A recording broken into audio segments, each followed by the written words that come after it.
नमस्कार दोस्तों, कैसे हैं आप सभी। उम्मीद करते हैं कि आप सभी ठीक होंगे।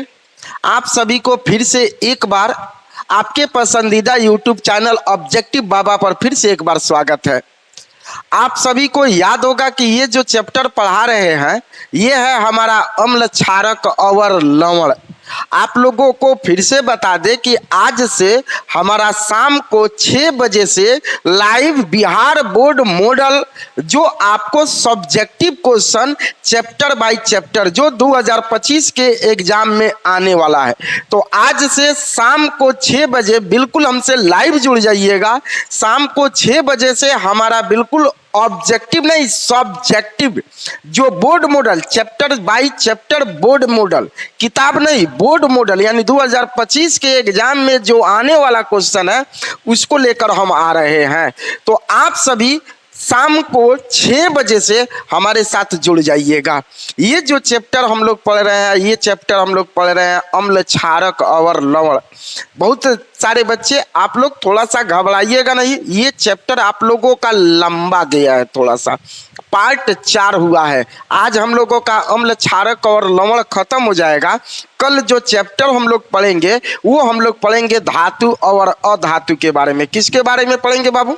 तो धातु और अधातु का चैप्टर ऑब्जेक्टिव चालू किया जाएगा। किसके बारे में चालू किया जाएगा?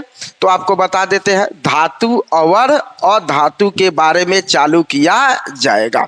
तो धातु और अधातु से पहले इसको खत्म कर दिया जाए। तो अभी तक हमारे चैनल से आप नहीं जुड़े हुए हैं तो YouTube पर जाइए और ऑब्जेक्टिव बाबा सर्च करिए। ऑब्जेक्टिव बाबा सर्च करने के बाद वहां से जो भी आएगा उसको सब्सक्राइब कर दीजिएगा।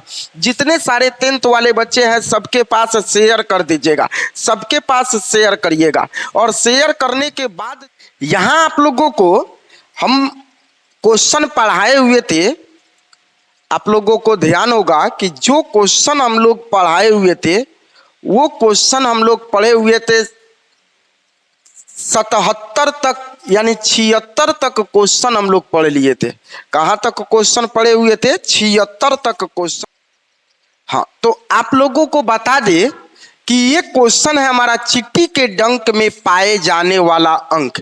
तो चिट्ठी के डंक में पाए जाने वाला अंक ये भी अम्ल है, ये भी अम्ल है। आपको CH3COOH इसको क्या बोलेंगे बाबू?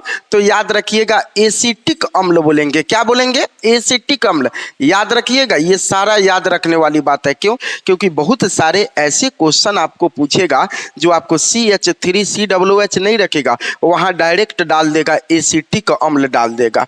तो आपको बता दे कि ये एसिटिक अम्ल है, इसको क्या बोलेंगे बाबू? एसिटिक अम्ल बोलेंगे। और उसकी बात करें तो इसको बोलेंगे फॉर्मोइक अम्ल। क्या बोलेंगे? फॉर्मोइक अम्ल बोलेंगे या फॉर्मिक अम्ल बोलेंगे। फॉर्मोइक अम्ल बोलेंगे या फॉर्मिक अम्ल बोलेंगे। इसको बोलेंगे फॉर्मिक अम्ल बोलेंगे। कौन अम्ल बोलेंगे? फॉर्मिक अम्ल।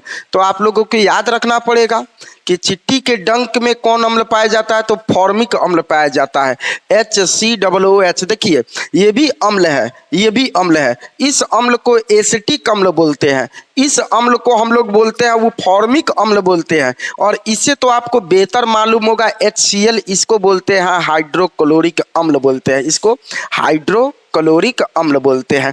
अगले क्वेश्चन पर ध्यान दीजिएगा, तो कौन आंसर होगा बाबू? हमारा फॉर्मिक अम्ल होगा। याद रखिएगा HCOOH। संतरा में पाए जाने वाला अम्ल कौन होगा? क्वेश्चन में बोला है कि संतरा में पाए जाने वाला अम्ल, तो याद रखिएगा कि संतरा में लैक्टिक अम्ल नहीं पाया जाता है, सिट्रिक अम्ल पाया जाता है। कौन अम्ल पाया जाता है बाबू? सिट्रिक अम्ल पाया जाता है संतरा में। क्वेश्चन पूछेगा कि संतरा में कौन अम्ल पाया जाएगा? कौन अम्ल पाया जाएगा? तो सिट्रिक अम्ल पाया जाएगा। अगले क्वेश्चन में देखते हैं, इमली में पाए जाने वाला अम्ल, इमली में कौन सा अम्ल पाया जाता है? तो याद रखिएगा कि इमली में टार्ट्रिक अम्ल पाया जाता है। कौन अम्ल पाया जाता है बाबू? हमारा टार्ट्रिक अम्ल पाया जाता है। आपसे पूछा जाए कि इमली में कौन सा अम्ल पाया जाएगा, तो याद रखिएगा कि इमली में कौन अम्ल पाया जाएगा, तो आपको बोल देते हैं कि टार्ट्रिक अम्ल पाया जाएगा। क्या बोला जाएगा जी? इसे टार्ट्रिक अम्ल पाया जाएगा। और इसको बोल देते हैं कि टार्ट्रिक अम्ल को C4O6 याद रखिएगा। वो C4H6O6 होता है, इसका होता है C4H6O6 होता है, ऐसे लिखा जाता है। तो ये तो बहुत कम पूछता है, लेकिन याद रखिएगा कौन अम्ल पाया जाएगा, टार्ट्रिक अम्ल पाया जाता है।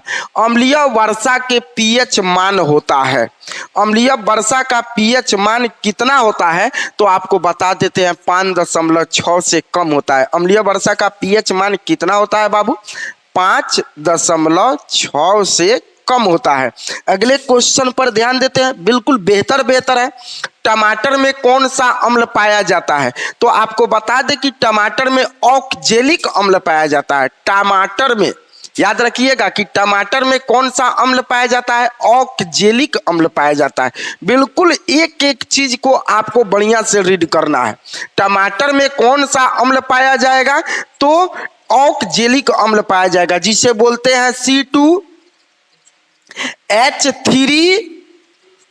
H2O3, इसको बोल O4 इसको बोलते हैं C2H2 और O लिखेंगे 4। याद रखिएगा ये ऑक्जेलिक अम्ल का सूत्र होता है, ऑक्जेलिक अम्ल पाया जाता है। टमाटर में ऑक्जेलिक अम्ल पाया जाता है। अगले क्वेश्चन पर ध्यान देते हैं, दही में पाए जाने वाला, आप लोग बेहतर जानते हैं कि दही में कौन अम्ल पाया जाता है जी, लैक्टिक अम्ल। बहुत सारे बच्चे एसिटिक अम्ल पर लगा देते हैं, ऐसा नहीं है भाई, एसिटिक अम्ल मत डालिएगा। हमारा दही में पाए जाने वाला कौन अम्ल होगा तो आपको बता देते हैं लैक्टिक अम्ल पाया जाएगा। कौन अम्ल पाया जाएगा, लैक्टिक।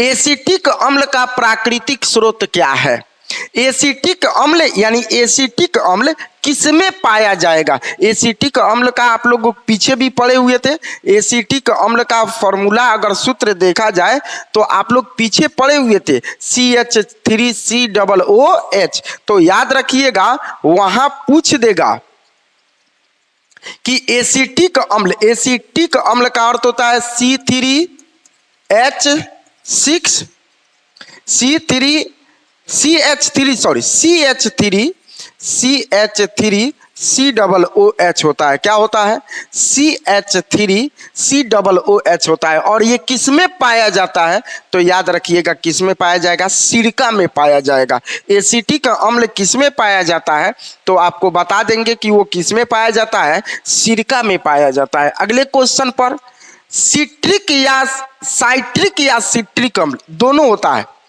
आप उसको साइट्रिक बोलिए या सिट्रिक बोलिए, साइट्रिक बोलिए या सिट्रिक बोलिए, ये दोनों अम्ल का प्राकृतिक स्रोत क्या है, यानी ये दोनों अम्ल साइट्रिक या सिट्रिक किसमें पाया जाता है, इमली में कि खजूर में कि संतरा में कि अमरूद में। तो याद रखिएगा कि सिट्रिक अम्ल पाया जाता है क्या चीज में, संतरा में पाया जाता है। क्या चीज में, संतरा में। अगर इस बेहतर लग रहा है तो हमारे ऑब्जेक्टिव से आप जुड़ जाइए, लाइक करते चलिए, कमेंट करते चलिए। अगर समझ आ रहा है तो कमेंट करते चलिए, हाँ या ना। अगर आप कमेंट कर रहे हैं तो हमको संतुष्टि मिलेगी, लाइक कर रहे हैं तो संतुष्टि मिलेगी। इससे भी बेहतर ऑब्जेक्टिव अभी आप लोगों को लेकर हम आएंगे, ध्यान दीजिए, इसलिए बोले हैं कि आप लाइक करते चलिए। अगले क्वेश्चन में देखते हैं, नेटल के डंक में कौन सा अम्ल, नेटल के डंक में कौन सा अम्ल पाया जाता है तो याद रखिएगा बाबू फॉर्मिक अम्ल। एसिटिक नहीं, लैक्टिक नहीं, मौलिक नहीं, कौन अम्ल पाया जाता है, फॉर्मिक अम्ल पाया जाता है। नेटल के डंक में कौन अम्ल पाया जाता है, फॉर्मिक अम्ल। अगले क्वेश्चन में चलते हैं, चाय में पाए जाने वाला अम्ल एसिटिक की फॉर्मिक, टैनिक की मौलिक।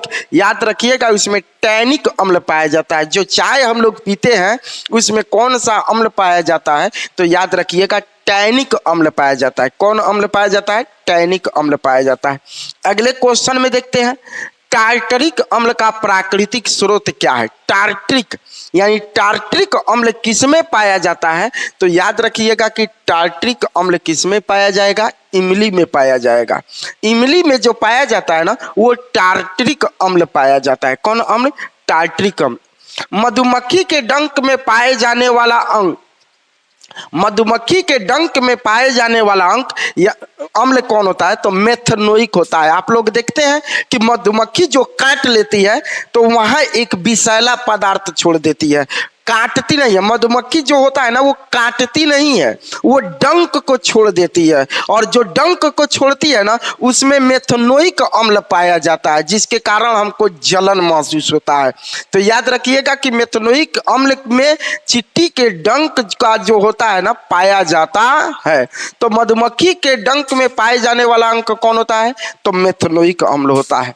अगला, मधुमक्खी के डंक में पाए जाने वाला अंक कौन हो जाएगा? ये सेम क्वेश्चन है, मेथनोइक अम्ल होगा। अगले क्वेश्चन, नेटल के डंक के प्रभाव को कम करने के लिए एक पौधे का नाम बताइए। नेटल के डंक यानी नेटल जब काट लेगा तो उसके डंक को प्रभावित करने के लिए हम लोग देखिएगा बहुत ऐसे घरेलू उपयोग जो है ना करते हैं।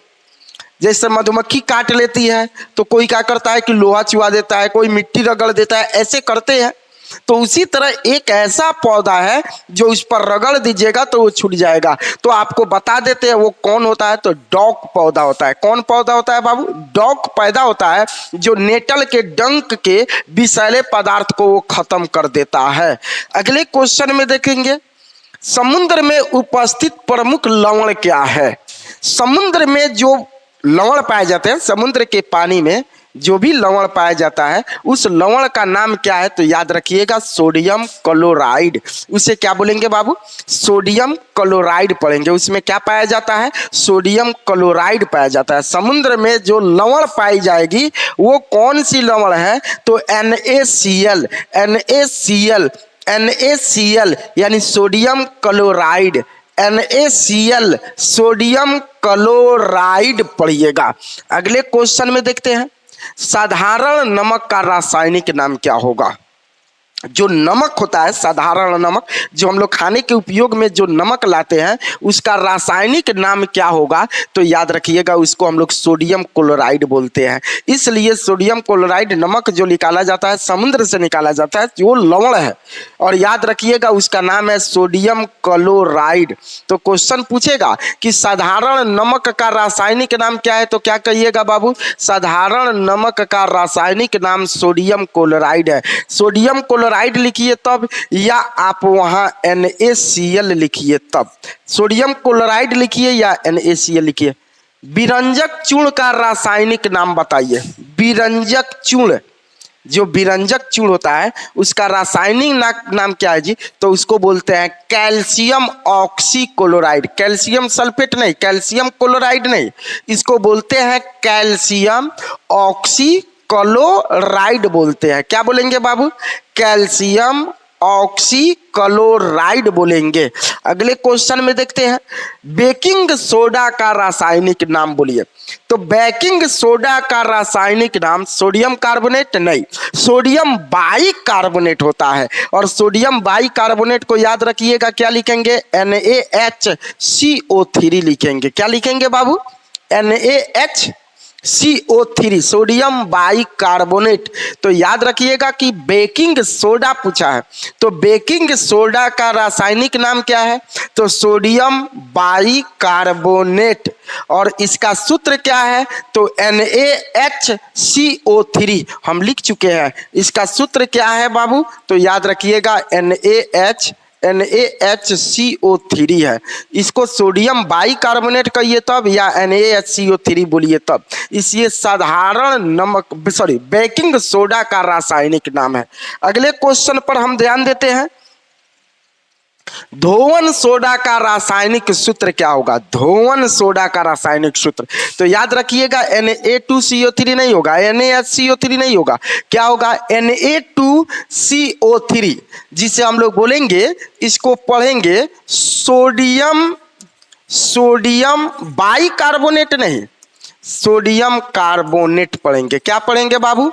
Sodium carbonate. और इसको पढ़ेंगे हाफ, इसको 10, इसको लिखेंगे 10H2O यानी 10H2O। इसको ऐसे पढ़ते हैं, H2O के H2O ही पढ़ते हैं, जल नहीं पढ़ते हैं। क्या पढ़ेंगे? सोडियम कार्बोनेट हाफ H2O पढ़ेंगे, या Na2CO3 10H2O। तो इसमें रासायनिक सूत्र पूछा है, तो रासायनिक सूत्र ये लिखिएगा। रासायनिक नाम पूछेगा तो सोडियम कार्बोनेट 10H2O लिखिएगा। इतना ध्यान रखिएगा। रासायनिक सूत्र दूसरा है, रासायनिक नाम दूसरा है। सूत्र अलग हो जाएगा, नाम अलग हो जाएगा। अगले क्वेश्चन पर देखते हैं, प्लास्टर ऑफ पेरिस का रासायनिक सूत्र क्या है? तो प्लास्टर ऑफ पेरिस का रासायनिक सूत्र CaSO4 हाफ H2O, CaSO4 और हाफ H2O, ये है रासायनिक सूत्र। और इसका रासायनिक नाम क्या है? तो प्लास्टर ऑफ पेरिस। और इसका रासायनिक सूत्र क्या है? तो CaSO4 हाफ H2O हो जाएगा।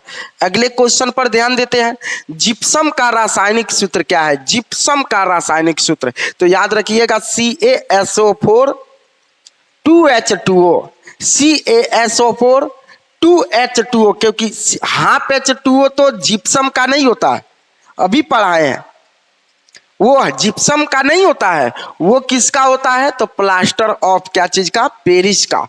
और याद रखिएगा कि यहाँ खाली हाफ के जगह पर आप 2 लगा दीजिएगा तो ये हो जाएगा हमारा जिप्सम का। यानी जिप्सम का क्या होगा? तो याद रखिएगा CaSO4 हाफ H2O नहीं 2H2O, CaSO4 हाफ H2O बोलिएगा तो वो जिप्सम का नहीं होगा, वो प्लास्टर ऑफ पेरिस का होगा, वो प्लास्टर ऑफ पेरिस का होगा। अगले क्वेश्चन में देखते हैं बाबू, धोवन सोडा का जलीय विलयन क्या है? धोवन सोडा, आप लोगों को याद होगा कि धोवन सोडा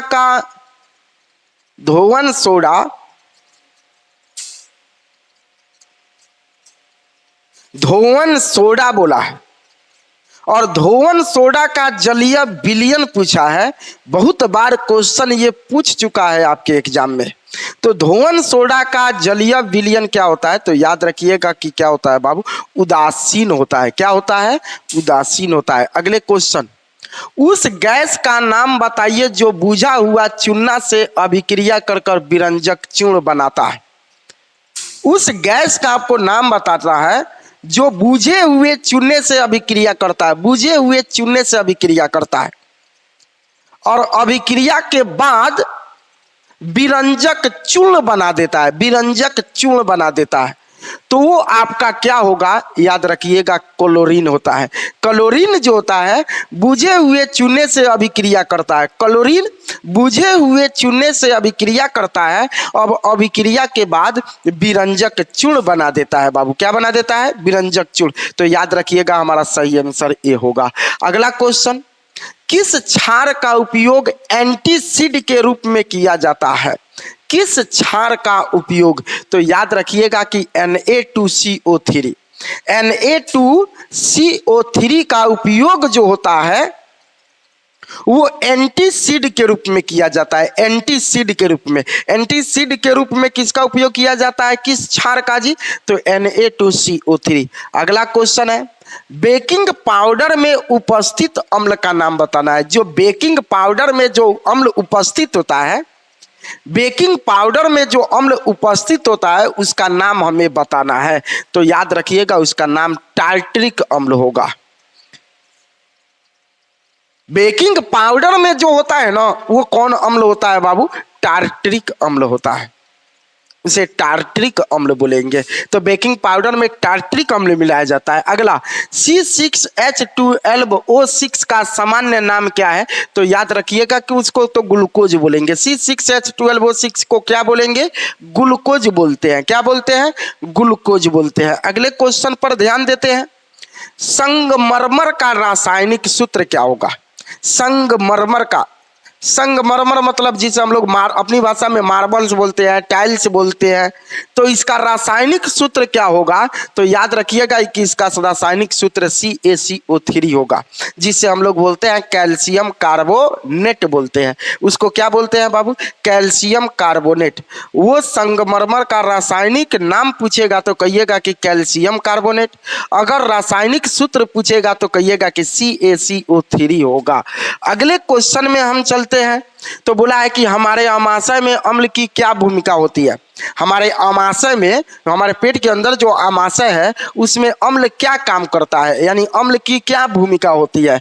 तो हमारे आमाशय में भोजन को पचाता है। हमारे आमाशय में अम्ल क्या करता है, तो भोजन को पचाता है। भोजन को पचाने में हमारे आमाशय में अम्ल की भूमिका होती है। और उसमें कौन सा अम्ल होता है, तो HCl यानी हाइड्रोक्लोरिक अम्ल, जो स्राव करता है, भोजन को गलाता है, भोजन को पचाता है। तो याद रखिएगा कि भोजन को पचने में हमारे आमाशय में कौन काम करता है, तो आपको बता देंगे हाइड्रोक्लोरिक अम्ल।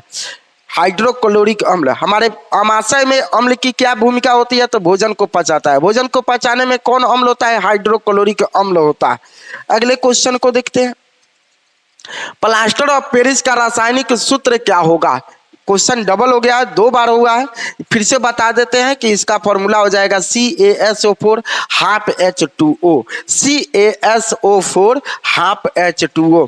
हम लोगों का क्लास अम्ल और क्षारक का इतना ही है।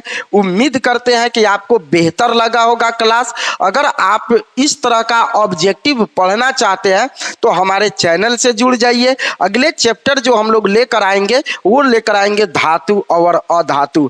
फिर से बोल देते हैं, अगर कोई बच्चा हमारे चैनल से नया जुड़ा हुआ है तो डिस्क्रिप्शन बॉक्स में चले जाए।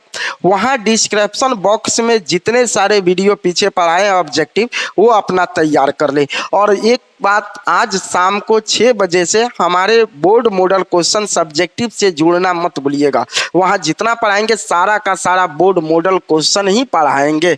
तो अगर अभी तक इसका PDF अगर आप लोगों को नहीं मिला होगा तो हमारे दिए हुए व्हाट्सएप नंबर पर आप मैसेज करिए या हमारा टेलीग्राम से आप जुड़ जाइए। ऑब्जेक्टिव बाबा के नाम से टेलीग्राम होगा, उससे जुड़ जाइए, आपको वहां टोटल PDF मिल जाएगा। इसका PDF अगर वहां से नहीं मिले तो हमारे व्हाट्सएप नंबर पर मैसेज करिए, एक लिंक भेजा जाएगा, वहां उस ग्रुप में ज्वाइन हो जाइएगा। हम उम्मीद करते हैं कि जो टोटल का टोटल वीडियो आप लोग, टोटल का टोटल PDF आपके पास पहुंच जाएगा। आपकी एग्जाम बहुत बेहतर जाए, बहुत बढ़िया जाए, ये भगवान से हम प्रार्थना करते हैं। तैयारी करते रहिए, फिर अगले क्लास में फिर मुलाकात होगी।